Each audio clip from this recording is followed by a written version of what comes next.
Batala, pinailawan na ang itinuturing na pinakamalaking parol sa Pilipinas.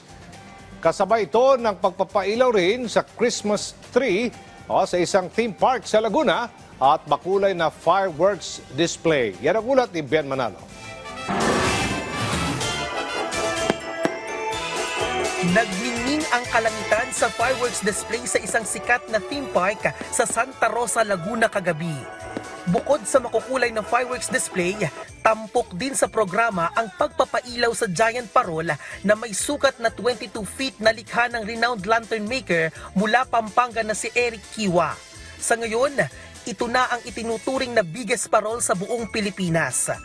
Inabangan din ng marami ang taunang Christmas tree lighting ceremony ng theme park. And so anything that we can showcase here about our country is very important sapagkat napapakita natin na napakagaling talaga ng Pinoy. And sa mga darating mga panahon, dito right where we are standing now is part of what we will call the cultural zone. Pinapangako namin that in the coming years, marami pa kaming tinatago and in store for all of them.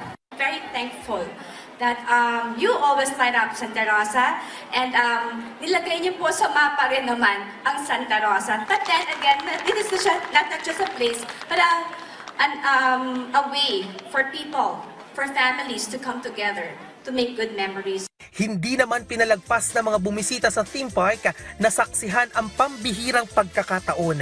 Sobrang saya! Very wonderful yung experience ngayon, lalo na may parade kanina. Very colorful. Sa huli, layo nito na ipadama at gawing mas magical ang diwa ng Kapaskuhan. Bien Manalo para sa bayan!